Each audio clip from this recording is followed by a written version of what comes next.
Question, does Stark Varg hold the future? Well, I guess that's going to be answered soon.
You know, as the bikes are looking like they're going to be delivered at the end of March, start rolling in, it's going to be interesting to see the riders' feels, impressions, what they think of the durability, what they've got to mention about the battery, and just their general overall feel, and do they think it's good value for money.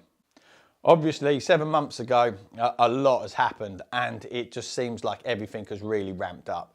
I mean, look, if we use this as for an example, who thought that we'd be watching videos on our phone? And that's where we're at. We are watching videos on our phone. We all know that probably 90% of all traffic is done through a mobile phone, not through a computer these days. So that's where we're at. And now we've got the ever-changing climate. And if you look at how things have changed and how things are getting clamped down, you know, we are on the tipping point of change. So again, it's going to be really interesting to see what happens. For me personally, you know, electric cars, you know, you didn't really see electric points anywhere. It was rare. Now we're seeing at petrol stations, shopping malls, car parks, even, you know, at home, you know, so having the power to charge a bike, I believe, isn't going to be an issue. It's not going to be a problem. Maybe it will be at first, but it's certainly going to be something that's addressed. And again, you know, the noise factor regarding this sport, you know, it is a massive thing, and that's due to the population. It is on the increase, and it is a fact. So, you know, people are going to be near where we are riding, so noise is going to be important. You know, so on that note, you know, regulations, control, you know, it's insane. We're getting pressures from councils. It's a fact we've been losing tracks. We have losing tracks, and we're going to continue to lose tracks just because of these. You know, the stranglehold, the restrictions that are getting put in place. So hopefully, you know, this could answer a lot of questions, and hopefully, you know, change a lot of opinions on our sport. You know, because it is seen as a dirty sport. You know, and unfortunately, that's a fact. You know, we all love the sound of a two-stroke. I love riding a two-stroke. We all love bikes in general, but we are feeling the pressure. You know, from governments, councils, neighbours, you know, individuals, ramblers, it doesn't matter. It's all there. So as a culture, you know, we do need to stand together, or we need to embrace change. So as I've mentioned, we're not far away from actually seeing the bikes probably competing. We know that the ACU have changed their rules now, so you will be able to compete on an electric bike at some local events. So it's really going to be interesting to see what happens in a race environment with these bikes.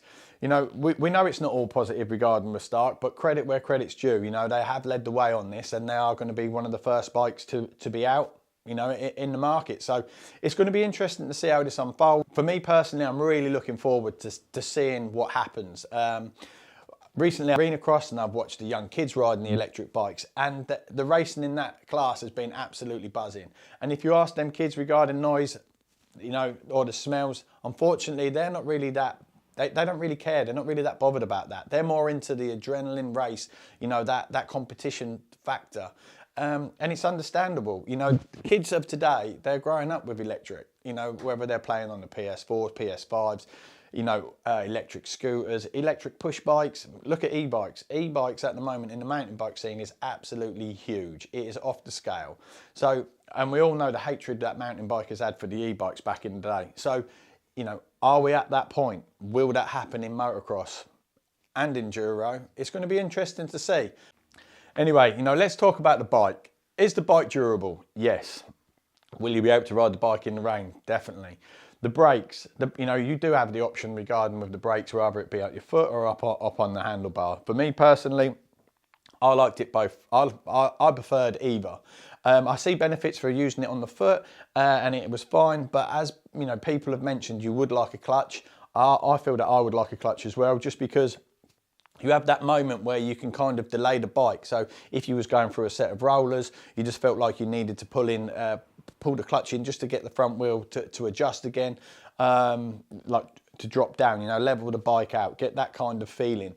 I felt when I had the brake up on the handlebars, that's what I could do. I felt like it was comfortable taking turns with the brake up onto the handlebars, but it was also uncomfortable on a few of the sections of track where I had to use the brakes coming into a jump. That there was putting extra force on my hands. So in the near future as well, I know that Stark have got they've got something up their sleeve, and I believe that the bike's been improved and some upgrades. So it's going to be interesting to see what them upgrades are. I'm sure that they're going to be letting us know first, and I've been promised, I'm holding you to this, that we would be one of the first to know. Obviously, electric is causing massive debates now right across the scene of motocross, but not just the motocross.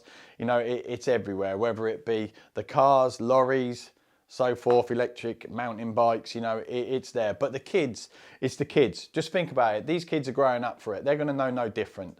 You know, for us, or should I say for me, you know, how I relate to this is, you know, I used to listen to music on a tape. Then it's a CD. Now I've got over 1,000 songs sitting on my phone in my pocket. Let's be honest, the kids riding electric bikes of today, you know, they're going to be the future of our sport. So, you know, they will be the Tony Caroli, the Jeffrey Hurlins, the Tomacs, the Ken Roxons. Hopefully, you know, these boys are going to progress, and also as well, you know, it will actually make our sport cleaner, more interesting, more accessible to getting other sponsors involved into our sport because of these facts. Because we are in this green climate control or regulations, you know, and we all have to be seen to be playing the game. And it does seem that electric is ticking the boxes for that at the moment. The bottom line is we all enjoy riding something with two wheels, and we certainly like to challenge ourselves. How we do that, you know, is forever changing. But what I do know is that I had fun when I was riding the Stark out on the track in Barcelona. And I'm sure you're going to be having fun when you're riding the bike too. Does that come at a cost? We're going to find out. You know, we're surely going to find out the pros and the cons to this bike very soon. And it's going to be interesting to see it. But I think that Stark have got it covered. I'm sure that there's other manufacturers with some new electric bikes all coming out. And again, I'm just going to refer back to the kids at the Arena Cross. You know, seeing them have so much fun on them electric bikes and riding, it's been epic to see. And they certainly haven't had any complaints about the noise, the smell, or the lack of. You know, as a matter of fact, the only thing that they've been doing is racing hard, and that's what we're all in this game for, you know, is to get that thrill and excitement of what two wheels has to offer.